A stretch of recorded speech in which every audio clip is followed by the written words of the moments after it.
Hi everyone, welcome to another race analysis video. This is the Norwood Cycling Club Tuesday night criterium. Just a quick one today. I'm going to point out a few things that can make or break a race. So first off, this is C grade, and this race was incredibly fast. This was 44.7 k's an hour, which is probably the fastest I've ever raced in a C grade criterium. I think coming out of the COVID lockdowns, there were two types of riders, those who had barely touched their bikes and those who had spent the entire lockdown training. And I think C grade, the level of C grade has gone up so much over the last 6-9 months because of that. So the race was hard from the start.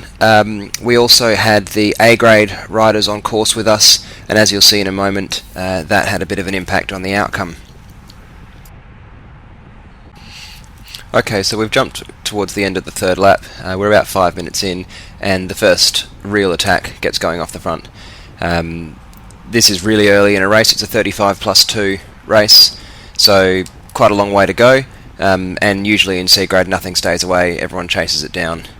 Nevertheless, one guy goes off the front and another guy goes and bridges to him. At this stage the pack's pretty settled. No one's too worried. There's a long way to go to the end of the race, and what now looks like a solo breakaway is pretty pointless this early. Someone's going across to join him, two people up the front, again, nothing really to worry about. Speeding through this little bit, I come forward to take a turn, not too worried, but at this stage early in the race it might be worth seeing if anyone wants to jump over me. But then something interesting happens. The A grade comes past, the motorbike goes past, and here come the big boys. That's fine. Normally they race past us pretty quickly, and you can see as they do go, there's a big differential in speed. They're flying past us. So in this sort of circumstance, what do? We have to keep left, we have to wait for the A grade to pass us, and then we can continue on with the chase. What happens isn't quite that simple. Let's have a look. A grade thundering past. They still look like they're going reasonably quickly.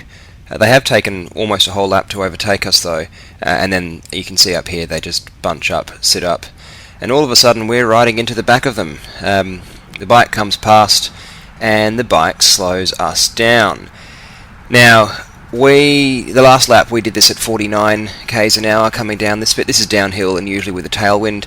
We're now doing it at 40 k's an hour, and you can see the two guys up ahead of the A grade.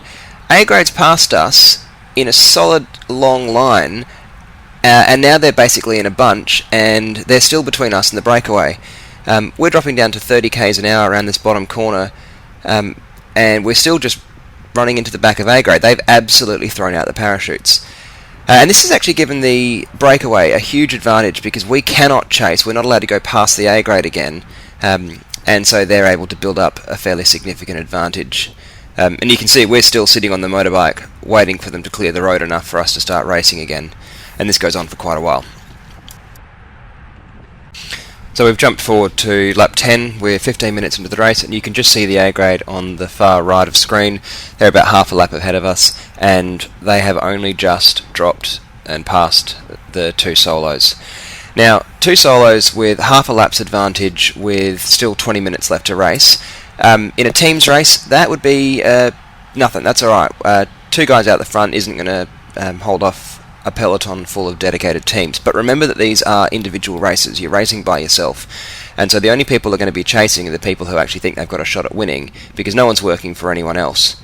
So the chase, although it's strong at times, is quite patchy, and you'll see the pace rise and fall throughout the rest of the race. And ultimately we don't really ever get close to bringing them back.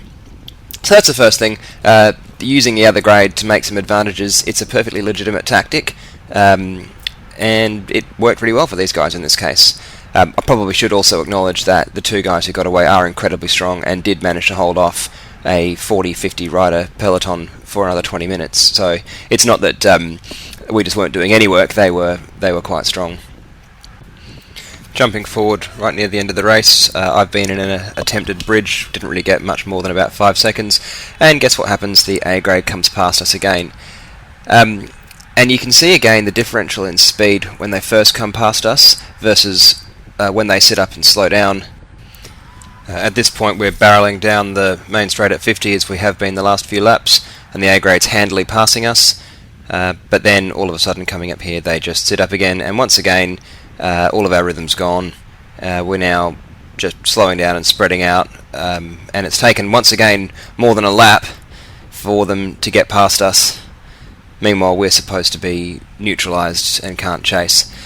It's a bit frustrating when this happens with 3 laps to go in the race, because where we should be really winding up, bringing in the breakaway and getting ready for a sprint, we're neutralised. As I said at the beginning of the race, that's a great tactic. If you can use the other grades to your advantage, fantastic, well done. Can be a bit frustrating for a bunch sprinter though. You can see up ahead the 2 guys at this stage just ahead of the A's. They're only about a quarter of a lap ahead, so we have been winding them back. But the gap certainly stayed out a bit longer. So we're coming into the last lap, and the last thing I want to talk about today is positioning for the final sprint. It's been quite fast, as I've said. Average was nearly 45 k's an hour, and in my last couple of videos I've sort of been surfing around near the front 3-4 wheels, and probably burning too much energy, so I'm trying to sit a bit further back today in the bunch.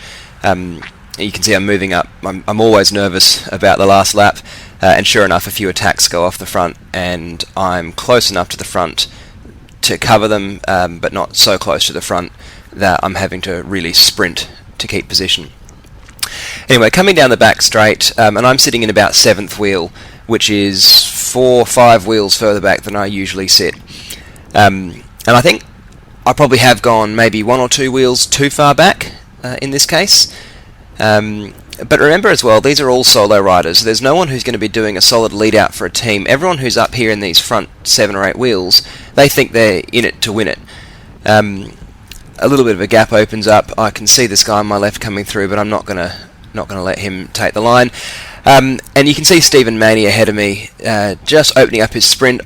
I stand up and do the same, but I've already lost that couple of meters, didn't quite jump soon enough, and then I'm stuck behind a few people who just aren't able to go with Stephen.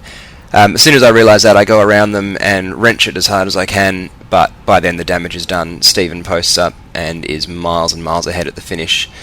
So the 2 guys up ahead, they stayed away, and Stephen got the 3rd out of the bunch. Otherwise, pretty good result. I'm happy with the sprint. Next time I just need to make sure I'm not letting any wheels go ahead of me, and as always, remembering to open up my sprint sooner than I think it should. Anyway, thanks for watching. Hope you enjoyed the video. See you at the next one.